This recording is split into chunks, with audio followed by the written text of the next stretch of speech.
Hari ini kita akan belajar kembali kebenaran firman Tuhan. Kita mau ngomong dari hati ke hati. Kita ini jangan sampai hanya sekedar pinter khotbah, pinter sharing firman, pinter doain orang, pinter pelayanan, pinter posting firman Tuhan, tapi nggak pinter menghidupin firman. Akan menjadi percuma dan sia-sia. Harusnya kita harus lebih pinter menghidupin firman dari sekedar pinter khotbah. Terutama saya yang sering khotbah. Saya harus lebih pintar menghidupin firman dan praktek firman daripada sekedar khotbah. Semua orang bisa ngomong, fasih lidah, bahkan ada yang lebih jago khotbah. Banyak orang bertanya, kenapa orang ini melakukan dosa, kenapa ini orang itu melakukan dosa, Pak? Gak usah pusing kita dengan dosa orang lain. Kita harus koreksi hati kita sendiri kok. Kita ini harus pintar menghidupin firman. Kalau kita ini jago menghidupin firman, praktek firman dalam kehidupan sehari-hari, semua tindakan kita, ucapan kita, pikiran kita, perkataan kita, semua sikap hati kita yang di dalam ini sesuai dengan firman, hidup kita akan memancarkan kehidupan yang keluar melalui kehidupan kita, bukan memancarkan kematian. Hidup kita real, jadi gambaran Allah di muka bumi. Benar-benar real manifestasi kuasa Tuhan mengalir dalam kehidupan kita. Bukan hanya sekedar pintar ngomong. Apalagi pintar ngomong buat berdebat, buat nyelakain orang lain, buat merendahkan orang lain. Ngerti firman hanya untuk menonjolkan diri, merasa hebat, merasa pintar, merasa benar. Buat apa? Nggak ada gunanya sama sekali. Kita harus belajar hidup takut akan Tuhan. Kita harus belajar hidup menyenangkan hati Tuhan. Berjalan dalam ketepatan ilahi. Semua tindakan kita, semua sikap kita ini harus tepat seperti yang firman katakan. Kalau tidak, kita akan menjadi manusia yang munafik, manusia yang jahat. Secara lahiriah kita melakukan semua kegiatan agamawi, bahkan pelayanan, bahkan ikut ibadah di gereja, khotbah mungkin, terlibat kegiatan rohani. Padahal kenyataannya kita memungkiri kekuatan kita sendiri. Kita nggak nyembah Tuhan, kita nyembah daging, kita memuja hawa nafsu, kita meninggikan emosi dan amarah serta keserakahan. Toh ujungnya akan menjadi percuma dan sia-sia. Kehidupan kita di akhir zaman ini harus lebih komitmen dengan Tuhan. Harus hidup takut akan Tuhan. Takut akan Tuhan adalah permulaan hikmat. Hidup takut akan Tuhan. Engkau akan memiliki hikmat, pengertian dan pengetahuan. Takut akan Tuhan itu bukan hanya di gereja, bukan di depan suami, bukan di depan istri, bukan di depan orang lain, bukan di depan jemaat. Takut akan Tuhan itu dihidupin setiap hari. Mau orang lihat maupun orang tidak lihat. Tetap komitmen, punya integritas, hidup benar di hadapan Tuhan, mengasihi Tuhan, menghormati Tuhan, memuliakan nama Tuhan. Sekalipun orang nggak lihat, di tempat tersembunyi sekalipun, kita tetap mencintai Tuhan dan mengasihi Tuhan. Kita tetap menomorsatukan Tuhan. Jangan izinkan apapun juga yang membuat hati kita ini jauh dari kasih karunia Tuhan. Jangan mengizinkan hawa nafsu. Jangan mengizinkan keserakahan, ketamakan yang menguasai hati kita. Kalau kita udah dikuasain ketamakan dan keserakahan, ujung hidup kita ini akan hancur, tidak berkenan sama sekali di hadapan Tuhan. Buat apa kita melakukan semua kegiatan rohani, semua pelayanan, semua kegiatan agamawi yang kita lakukan dengan tekun, tetapi ujungnya tetap ditolak Tuhan, percuma dan sia-sia. Karena kita tidak didapatin berkenan di hadapannya. Bukankah kita harus hidup berkenan di hadapan Tuhan? Hidup harus menyenangkan hati Tuhan. Dalam kondisi apapun juga, kita mau dedikasikan hati kita ini sepenuhnya untuk menyenangkan hati Tuhan, mempermuliakan nama Tuhan. Bukan yang lain. Hari ini kita akan melihat kondisi manusia di akhir zaman ini. Saya pernah khotbahkan kalau nggak salah. Tapi hari ini saya mau bahas. Saya tertarik, tergerak. Karena saya ngelihat banyak hamba Tuhan jatuh dalam banyak berbagai dosa dan keserakahan. Saya berdoa orang yang mendengarkan apa yang saya sampaikan dan saya sendiri sampai garis akhir kita didapatin berkenan di hadapan Tuhan. Kita didapatin finish well, finish strong di hadapan Tuhan. Tidak bercacat celah. Saya berdoa, saya berjuang sampai hari ini. Dan saya berdoa orang yang rajin mendengarkan apa yang saya sampaikan ini, apa yang saya ajarkan ini, hidupmu didapatin berkenan sampai akhir zaman. Kita sama-sama melakukan pekerjaan Tuhan sampai finish well, finish strong. Tidak jatuh, tidak babak belur di tengah jalan, bahkan tidak dipermalukan setan. Jangan sampai kita terjerumus dengan semua keinginan dan hawa nafsu yang menguasai hidup kita, ujungnya kita ditolak Tuhan, menjadi percuma dan sia-sia. Di 2 Timotius pasal yang ketiga, mulai ayat yang pertama, ini judulnya saja keadaan manusia di akhir zaman. Ini menggambarkan kondisi manusia di akhir zaman itu seperti ini loh. Tidak hanya ini untuk orang fasik yang gak kenal Tuhan, bahkan orang di gereja pun kalau hidupnya gak bertobat sungguh-sungguh, hidup takut akan Tuhan tetap memiliki karakter ini. Kalau ini ditulis di Alkitab untuk orang percaya, harusnya kita mesti belajar dan berhati-hati hidup kita ini mesti benar di hadapan Tuhan. Jangan angkuh, jangan sombong, jangan bangga diri hari ini. Kita itu butuh kekuatan Tuhan. Tidak ada gunanya kita mengagung-agungkan diri kita. Kita membanggakan diri kita. Merasa segala sesuatu yang paling benar, paling hebat, paling berkenan sendiri. Percuma, sia-sia. Yang kita lakukan hanya untuk menyenangkan hati Tuhan, bukan yang lain. Ayat pertama, perhatikan, ketahuilah pada hari-hari terakhir akan datang masa yang sukar. Memang terjadi masa sukar. Hari ini pun kalau kita ini nggak dapat kasih karunia Tuhan, engkau hidup dalam kesukaran, cari makan susah, cari pekerjaan susah, mau bisnis susah, mau melakukan apapun susah, berat rasanya.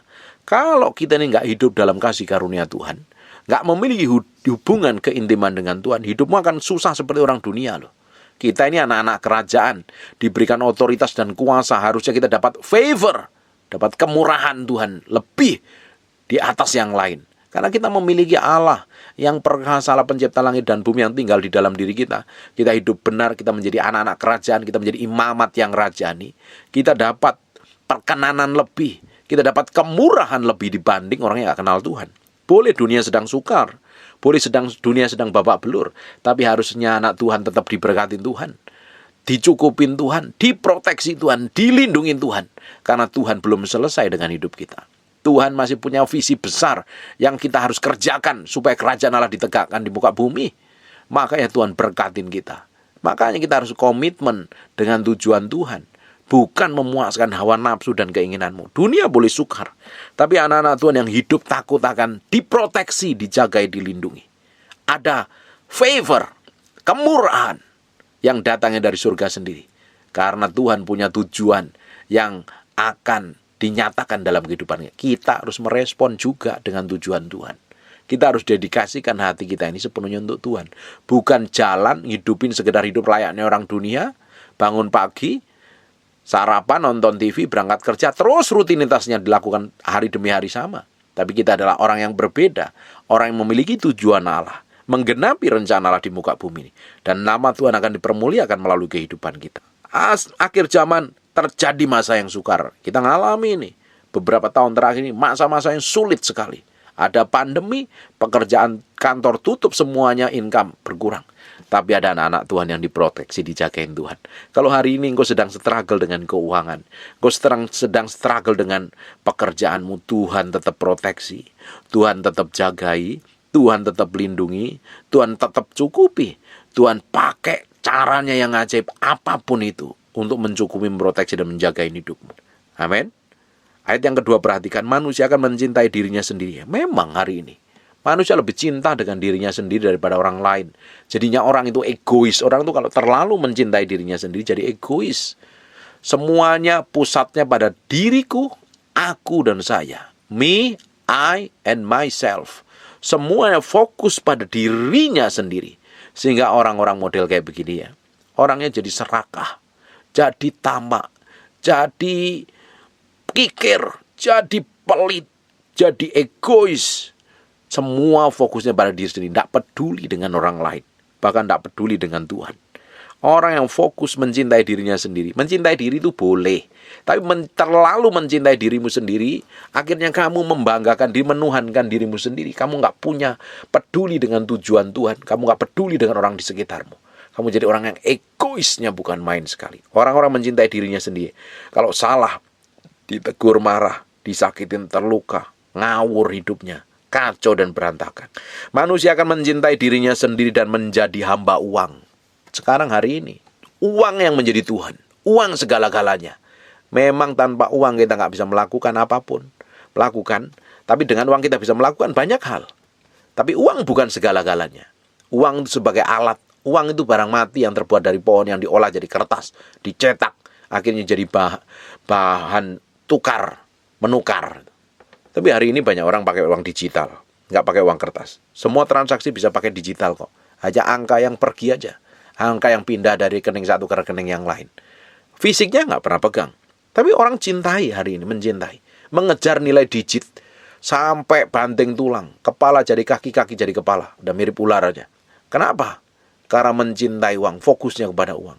Padahal kita Matius ngomong, cari dahulu kerajaan Allah, maka semuanya akan ditambahkan kepadamu. Pada praktek hidupnya, kita lebih mencari pertambahannya dibanding dengan kerajaan Allah dan kebenarannya. Padahal, kalau kita cari kebenaran kerajaan Allah, semuanya akan ditambahkan pada kita. Ketika kita mencari kerajaan Allah dan kebenarnya, kita ini dibawa proses setiap hari, mati daging, pikul salib, sangkal diri. Karena Tuhan mau hati kita dibanding sekedar memberkati kita. Tuhan lebih pentingin hati kita daripada sekedar Tuhan memberkatin kita. Kalau hati kita ini diserahin sama Tuhan, kenapa sih kok hati kita harus diserahkan sama Tuhan? Karena hati ini miliknya Tuhan. Kalau hati ini nggak diserahin sama Tuhan, Tuhan nggak bisa bertata, nggak bisa berkuasa. Kita yang berkuasa, kita yang bertata. Egomu, amarahmu, harga dirimu, emosimu yang ngontrol dan mengendalikan.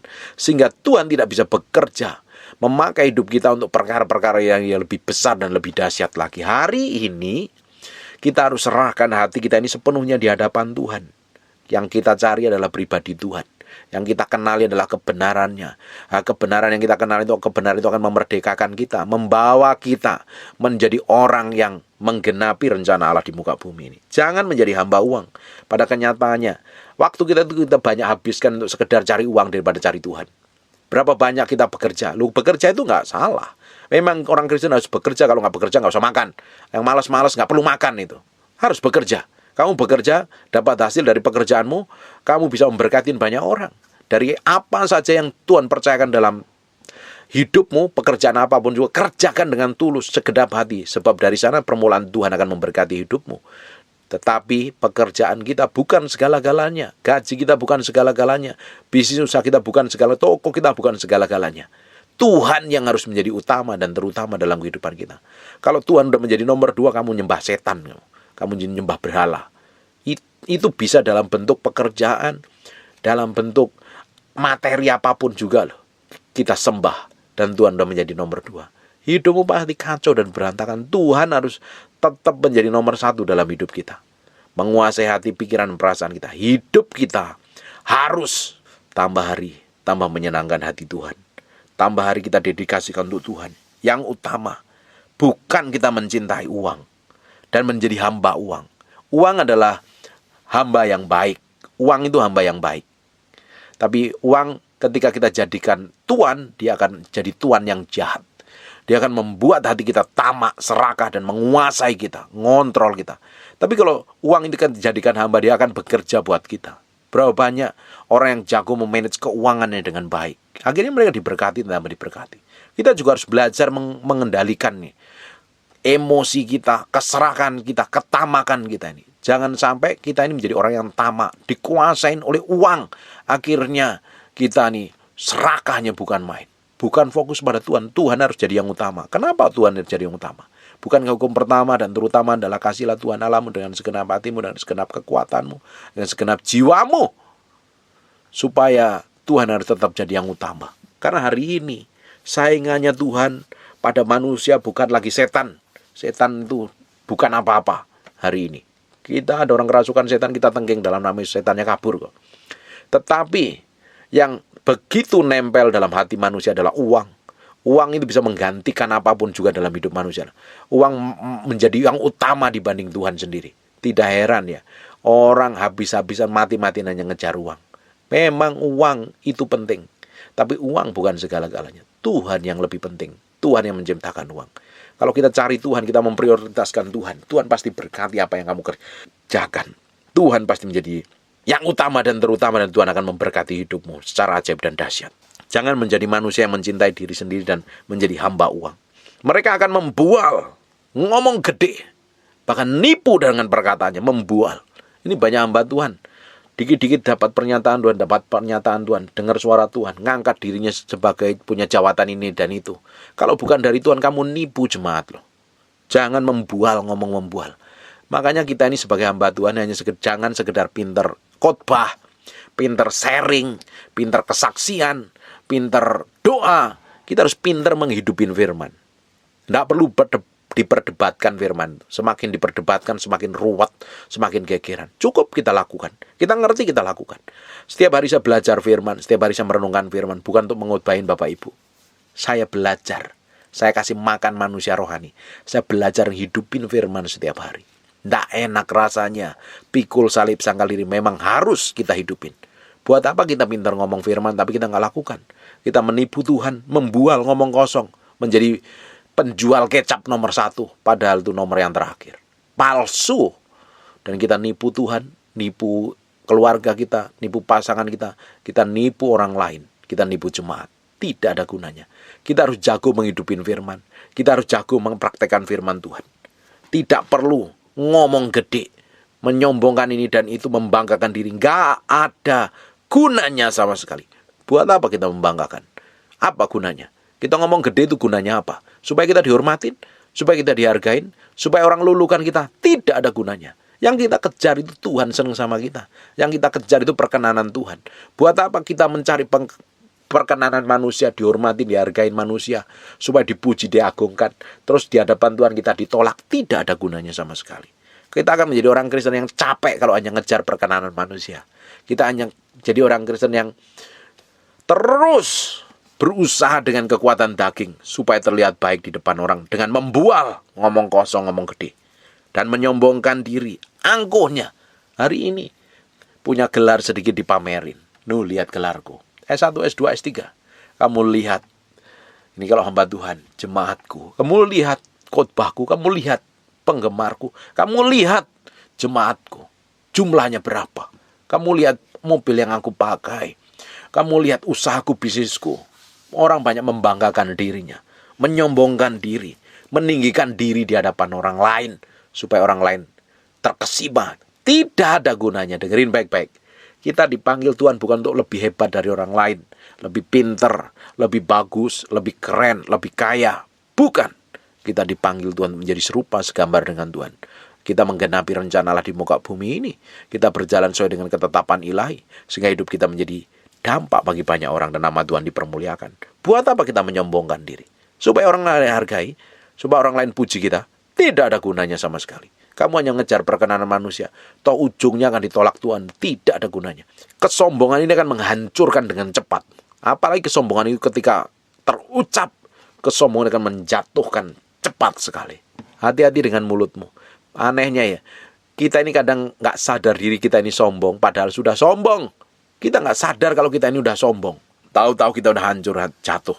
Makanya perlu orang-orang dekat sekitar hidup, lingkungan hidup kita ini, yang selalu menegur, yang selalu menasihatin, yang selalu membimbing, mengarahkan, supaya hidup kita ini nggak liar, jalan mau kita sendiri, jalan seenak kita sendiri. Kita ini hidup ngikutin Tuhan, bukan ngikutin mau kita sendiri kok. Harusnya hidup kita semakin hari didapatin berkenan di hadapan Tuhan, berjalan tepat seperti apa yang Tuhan mau. Jangan banggakan diri. Semua pencapaian kita, gelar, jabatan, keuangan, aset, atau apapun yang kita miliki, hikmat, pengertian, pengetahuan, itu bukan dari kita. Itu dari Tuhan. Kasih kemuliaan aja. Harusnya untuk Tuhan. Bagi Tuhan, untuk Tuhan. Semuanya untuk kemuliaan nama Tuhan. Kita coba curi buat diri kita sendiri. Biar dilirik orang, biar dihormati orang. Kalau yang di dalam kita ini mati daging, pikul salib, sangkal diri, kamu mati, kamu gak akan pernah menyombongkan diri. Ini by proses, nggak ada orang yang langsung ujuk-ujuk, langsung sempurna, nggak sombong. Karena kecenderungan manusia untuk sombong. Karena ini dosa awal manusia selalu dijebak untuk bisa menyombongkan diri dan memegahkan diri sehingga lupa dengan Tuhan. Bahkan Lucifer pun coba meninggikan diri, menyombongkan diri. Dia pingin menjadi yang sama seperti yang maha tinggi. Ujungnya ditolak, ujungnya dibuang. Dan menjadi malaikat yang terkutuk. Hari ini kita harus taruh hati kita ini sepenuhnya di hadapan Tuhan. Jaga mulutmu, jaga sikapmu. Jaga perkataanmu nih. Jangan tepuk dada dan bilang, nih lihat aku diriku. Semua pencapaianku, semua kekayaanku. Betapa aku nih orang pintar. Lihat gelarku.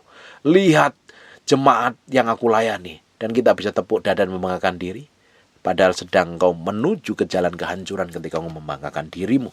Dengerin baik-baik. Jangan sampai buka celah. Ujungnya engkau akan menjadi hancur dan berantakan. Mereka akan menjadi pemfitnah, tukang gosip ini. Suka ngomongin kejelekan orang lain, kekurangan orang lain. Ya, kita omongin begitu rupa, tanpa bukti lagi. Namanya memfitnah itu, ngomongin keburukan, kejelekan tanpa ada bukti. Sehingga orang terbawa dengan perkataan kita, termakan dengan perkataan kita. Yang kita omongin hancur hidupnya, hancur karakternya. Sehingga mentalnya lemah. Karena diomongin, difitnah dengan kata-kata yang buruk dan menajiskan. Biasanya orang-orang kayak begini yang suka fitnah adalah orang yang pernah sakit hati. Orang yang pernah terluka batinnya dan belum disembuhkan. Kalau engkau punya luka disakitin orang lain dan belum disembuhkan, engkau akan jadi seorang yang gampang ngomongin kejelekan orang lain di belakang. Kalau ada orang bikin kesalahan, tegur depan mata. Diomongin baik-baik supaya hidup ini tidak tambah kacau. Bukan jadi seorang pemfitnah. Kalau belum ada bukti kenyataannya, jangan ngomong. Apalagi itu berita hoax. Terus kita share. Hanya memalukan diri kita aja. Betapa bodohnya kita saja. Jangan menjadi orang yang suka ngomongin kejelekan dan keburukan orang lain tanpa ada bukti dan kenyataannya. Wong ada bukti dan kenyataannya kita ngomongin kejelekan aja nggak perlu, nggak penting banget kok.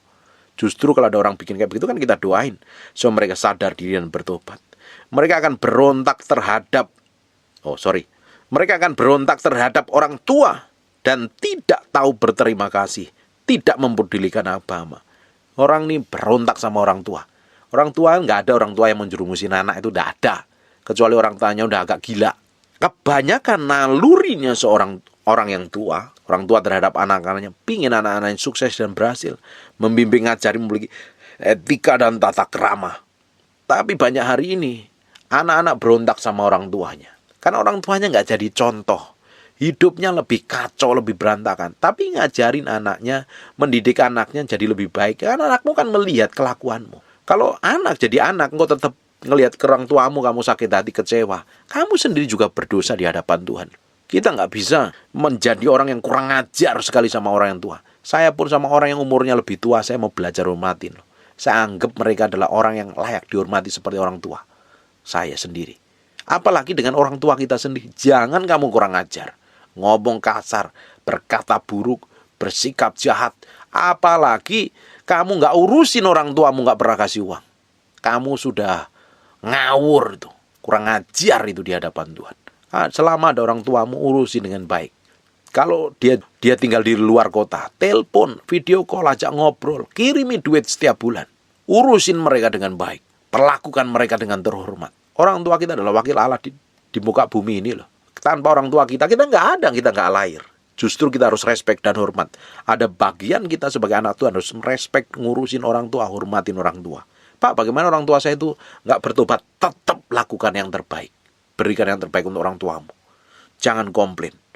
Justru dengan sikap kita yang benar sebagai anak Tuhan, ngelihat orang tua kita yang belum bertobat, ngelihat kelakuan kita yang sudah bertobat, orang tuamu bisa dijamah Tuhan bertobat malahan. Jangan malah ngata-ngatain. Mentang-mentang kamu sekolah tinggi, orang tuamu nggak sekolahnya lebih rendah dari kamu, terus kamu bisa bersikap seenak perutmu sendiri. Seperti kamu menyerahkan diri ke tangan setan untuk dihancurkan. Kamu kurang ngajar sama orang tuamu, ngelawan orang tuamu, berkata busuk, nggak ngurusin orang tuamu. Seperti kamu berjalan ke tangannya iblis, menyerahkan dirimu sama setan. Akhirnya dibinasakan hidupmu dalam kehancuran, dalam kerusakan. Hari ini respect dan hormat sama orang yang umurnya lebih tua, hormatin. Apalagi dengan orang tua kita. Urusin dengan baik. Layani dengan baik. Ini saya udah praktekkan ini. Saya hidup ini. Setiap 2 hari sekali saya ke rumah mama mertua saya sama istri saya. Saya belajar menjadi anak yang bertanggung jawab. Anak yang ngurusin orang tua. Bukan anak yang kurang ajar. Banyak nih, kebanyakan anak-anak ini kalau mamanya masih sehat, wah sering diteleponin, sering diurusin, sering diajak jalan. Tapi ketika mamanya sedang sakit, anaknya pada menjauh semuanya. Nggak mau deket-deket. Takut kalau bawa ke rumah sakit. Nanti yang bayar di rumah sakitnya mahal. Keluar biaya. Nggak ngurusin. Kamu kurang ajar loh kayak begitu. Nggak sopan sekali. Ada orang tua ngurusin dengan baik. Layani dengan baik. Jangan dibiarkan ditelantarkan. Saya berdoa nih para hamba Tuhan ini ngurusin orang-orang Tuhan. Orang tuanya harus diurusin dengan baik. Anak-anak Tuhan, terutama yang rajin mendengarkan apa yang saya sampaikan. Beresin hidupmu dengan orang tamu. Kalau engkau ribut dengan orang tamu, beresin hatimu. Kalau bikin kekacauan, bikin ribut selisih pendapat dengan mama mertua, dengan orang tua sendiri, beresin hatimu hari ini. Jangan izinkan setan menguasai hidupmu. Kalau engkau kurang ajar sama orang tuamu, sama mertuamu, karena mertuamu adalah orang tuamu juga. Karena kamu menikahin istrimu, pasanganmu, menikahin suamimu. Ketika kita menikah dengan pasangan kita menjadi satu daging. Orang tua dia, orang tua istri kita adalah orang tua kita juga. Saya bilang sama istri saya, orang tuamu adalah orang tua saya. Orang tua saya adalah orang tuamu. Karena kita menjadi satu daging. Nggak ada perbedaan. Saya bilang saya nggak punya mertua. Yang ada saya adalah orang tua. Orang tuamu adalah orang tua saya. Kita harus urusin baik-baik. Dengerin baik-baik. Kalau engkau masih ribut gegeran mertuamu, beresin hatimu. Kalau masih kurang ajar, ngomongnya kasar, kamu gak peduli selama ini, masih ada kesempatan bertobat, urusin orang tuamu dengan baik-baik. Pak, kondisi keuangan saya aja susah, bagaimana saya mengurus orang tua? Kamu bisa urusin tanpa memberi uang pun juga, kamu bisa beri waktumu, beri hidupmu, layani, urusin, perlakukan dengan baik dan terhormat. Tuhan akan berkati kamu. Tapi kalau engkau kurang ajar dengan orang tuamu, kamu seperti berjalan menyerahkan diri ke tangan setan untuk dihabisin, dicuri, dibunuh, dan dibinasakan. Jangan menjadi orang yang berontak terhadap orang tua. Ngelawan terus. Lupa, orang tua saya belum kenal Tuhan loh.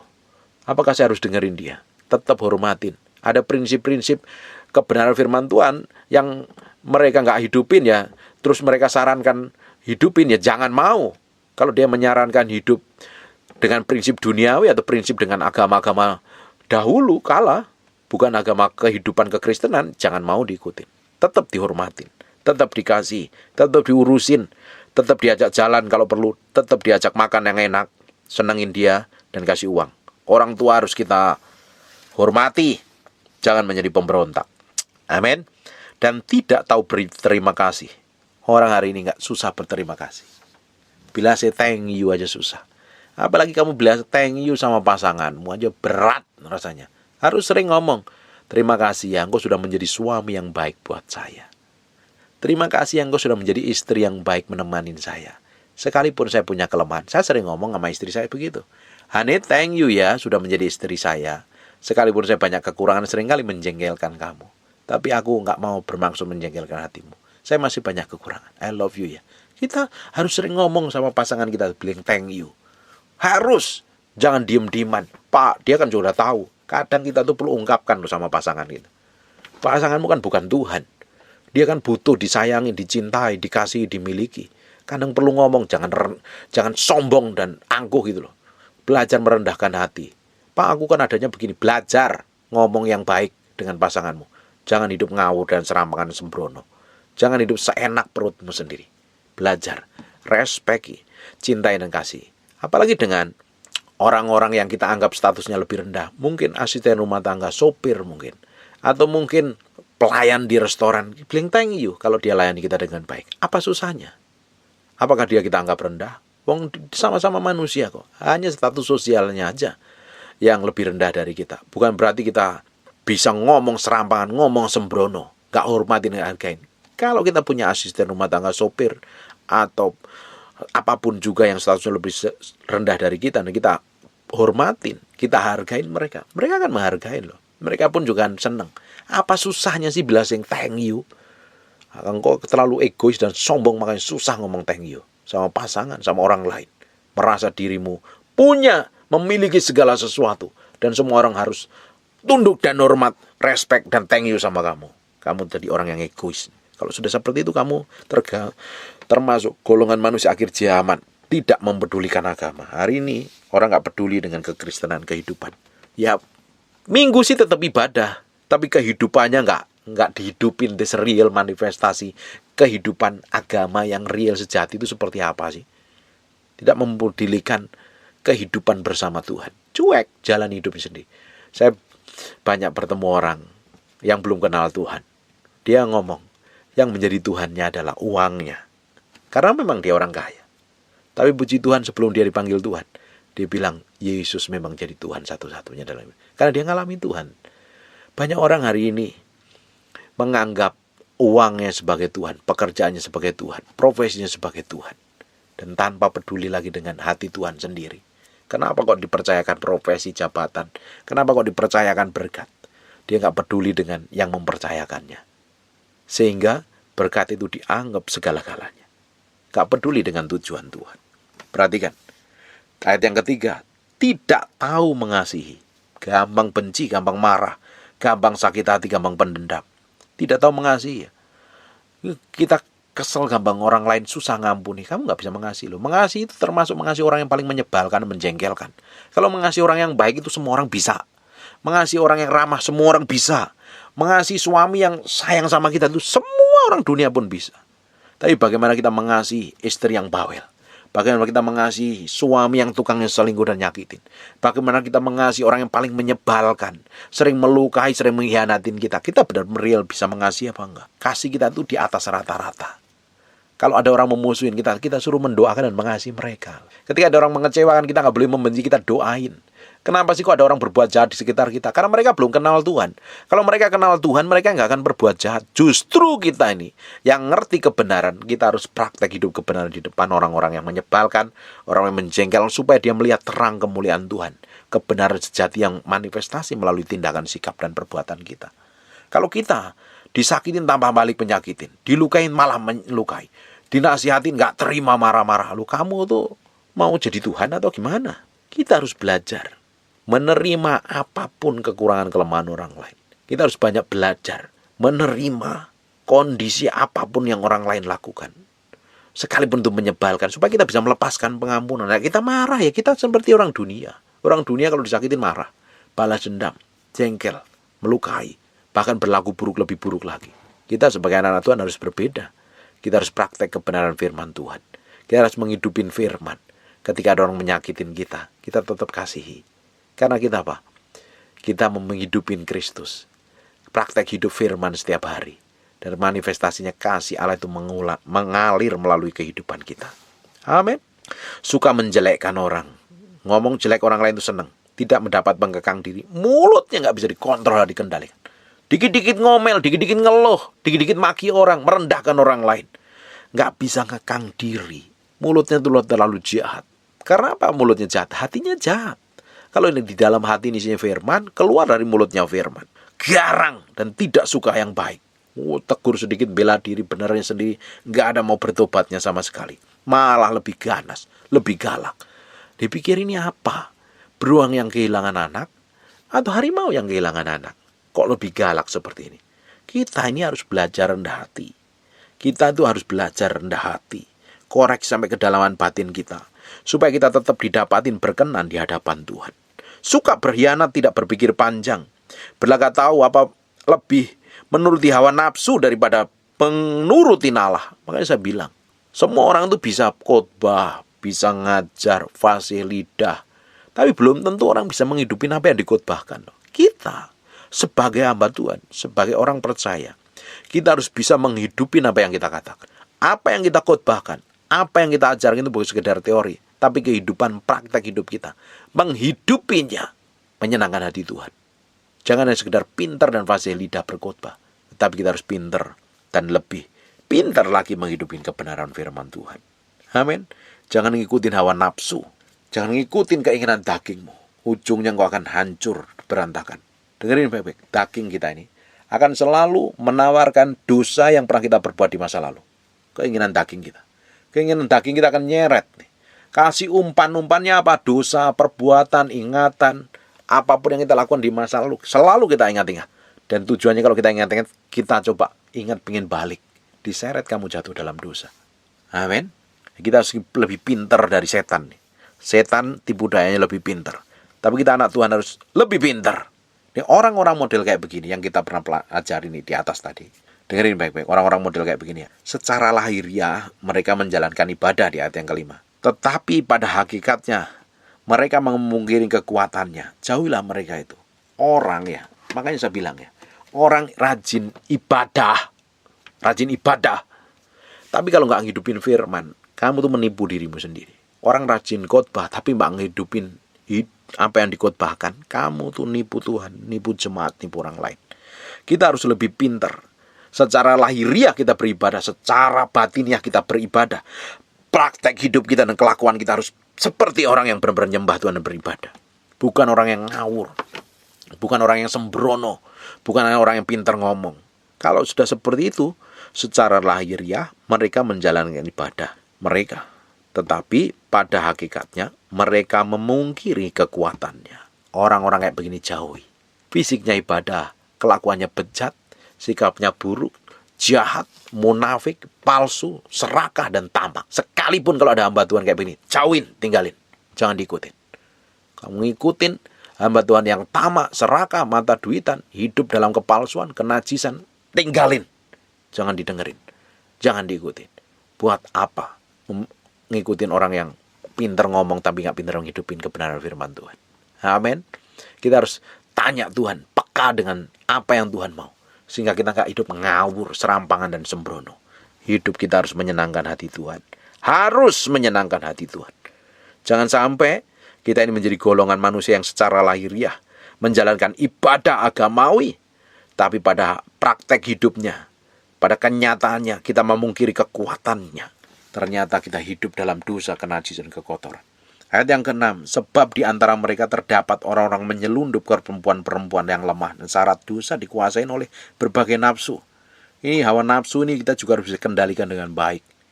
Karena ayat ini ngomong seperti ini nih. Ada orang-orang tertentu yang sukanya tuh hidup dalam dosa, hidup dalam perjinahan. Nanti saya mau bahas di khotbah jam 12. Bapak Ibu mesti dengerin. Kita lewatin ayat ini. Kita bahas di ayat yang kedua. Nanti jam 12. Yang walaupun selalu ingin diajar, namun tidak dapat mengenal kebenaran. Orang model kayak begini ya. Pingin diajar, tapi susah ngerti kebenaran karena nggak hidupin kebenaran. Orang-orang model kayak begini nggak tahu mesti diapain. Sama seperti Yanes dan Yambres menentang Musa. Ngelawan pemimpin ini. Nggak ngerti kebenaran. Ngelawan ini berontak. Mereka menentang kebenaran. Akal mereka bobrok dan iman mereka tidak tahan uji. Akal mereka bobrok. Nggak sejalan dengan pikiran Kristus. Makanya pikiranmu, kemauan kehendakmu sejalan dengan Filipi 4 ayat 8. Apa yang benar, yang suci, sedap didengar, patut dipikirkanlah semuanya itu. Kalau kita mikirin yang kudus, suci, dan tak bercacat celah, praktek hidup kita pun akan mengikuti kebenaran. Kalau kita perkatakan firman Tuhan, kita perkatakan janji Tuhan, kita otomatis akan menghidupin kebenaran firman Tuhan. Tetapi sudah pasti mereka tidak akan lebih maju. Orang-orang begini gak bakalan maju. Nggak akan kemana-mana, terus dari tahun ke tahun nggak ada perubahan, tetap di situ, bahkan cenderung melorot, cenderung hancur, cenderung berantakan hidupnya. Karena seperti dalam hal Yanes dan Yambres, kebodohan mereka pun akan nyata bagi semua orang. Ujungnya, kalau kita melakukan kejahatan, kebusukan, kemunafikan, apapun itu. Kalau hamba Tuhan serakah mata duitan, suatu hari kau akan di-broadcast sama Tuhan di depan umum. Kau bisa melakukan diam-diam, tapi kalau nggak bertobat, suatu hari akan di-broadcast di depan umum. Semua kejahatanmu. Hari ini dengar firman ini bertobat yang serakah, tamak Mas Allah. Kalau engkau melakukan dosa, moral, melakukan dosa perzinahan apapun, dan kehidupan kamu tutupin dengan segala macam cara, hari ini bertobat balik sama Tuhan. Kalau enggak nanti dibongkar sama Tuhan di depan umum. Lebih memalukan. Dengar firman ini, ambil keputusan untuk bertobat. Bertobat dan bertobat. Jangan sampai kita didapati menjadi orang-orang akhir zaman yang ditolak Tuhan. Tapi justru kita menjadi orang-orang akhir zaman yang menghidupin kebenaran, yang praktek hidupnya menyatakan kebenaran Tuhan, dan hidup kita mempermuliakan nama Tuhan. Apa saja yang kita kerjakan, yang kita lakukan, menyenangkan hati Tuhan, dan Tuhan dipermuliakan melalui kehidupan praktek hidup kita sehari-hari. Amin. Kekristenan bukan sekedar kamu rajin dengerin khotbah, tapi kamu praktek dari apa yang kamu praktekin dalam praktek hidup hari-harimu. Praktekin ketika engkau mengalami kesesakan. Kamu hidupin firman yang kamu dengar itu.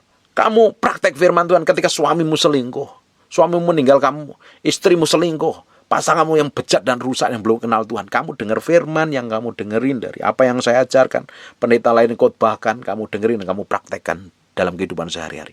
Kamu akan menjadi orang yang menghidupin kebenaran firman Tuhan. Dan orang-orang model kayak begini akan mengalami breakthrough dan terobosan, hidupnya jadi berkat bagi banyak orang. Amin. Jangan sekedar pintar firman, pintar berdebat, tapi nggak pintar menghidupin firman. Percuma dan sia-sia. Kita harus jadi orang yang cerdik, cermat, jago menghidupin firman Tuhan, jago menghidupin firman Allah. Praktek hidup kita tetap sejalan sesuai dengan firman Tuhan. Cukup simpel. Belajar firman itu gak perlu sekolah tinggi-tinggi loh. Kamu baca firman, langsung praktek. Itu cespleng malahan. Justru kalau kita belajar lebih dalam, malah kita gede kepala. Akhirnya kita membanggakan diri sombong. Belajar itu penting, sekolah itu penting. Tapi sekolah aja tidak cukup. Belajar firman, dan praktek firman jauh lebih powerful. Amin. Kalau mau punya kesempatan sekolah ya harus sekolah. Kalau nggak punya, praktek firman. Karena mbok-mbok di kampung kan nggak perlu sekolah Alkitab teologi yang sampai tinggi-tinggi, sampai punya gelar master. Cukup dia dengerin khotbah, praktekin hidup hari dia akan menangan kok. Karena nggak semua orang harus sekolah. Cukup dengerin firman. Apa yang saya khotbahkan, praktekin, hidupmu akan berkemenangan. Amin. Hidupmu akan bahagia. Sekarang tutup matamu, tutup Alkitabmu, kita berdoa. Bapak, terima kasih buat firman-Mu. Kami materikan dengan darah anak domba lah. Terpatri dalam lubuk batin kami yang dalam, sehingga hidup kami mengalami kemenangan, breakthrough dan terobosan. Terima kasih ya Tuhan. Kami kembalikan segala hormat, pujian, pengagungan kami buat Raja kami yang maha mulia. Tuhan, kami percaya semua firman yang disampaikan ini benar-benar memberkati semua orang yang mendengarkannya, dimanapun mereka berada. Yang sedang bergumul struggle, Tuhan berkati, Tuhan berkati, Tuhan berkati, Tuhan berkati. Tuhan bikin breakthrough dan terobosan. Nah, mau berdoa, orang yang rajin mendengarkan firman Tuhan ini, Tuhan campur tangan atas kehidupan mereka. Terima kasih ya Tuhan. Aku berdoa orang yang sakit dan mengalami kelemahan tubuh oleh bilur Yesus, oleh darah Yesus, jadilah engkau tahir, jadilah engkau sehat, jadilah engkau sembuh. Dalam nama Yesus, dalam nama Yesus. Biar berkat kasih karunia kemurahan Tuhan melimpah-limpah. Dalam nama Yesus. Terima kasih Tuhan. Biar kesembuhan mengalir dalam hidupnya. Pemulihan terjadi. Kami kembalikan segala hormat, pujian, pengagungan buat Raja kami yang maha mulia. Dalam nama Yesus. Haleluya. Amin. And God bless you.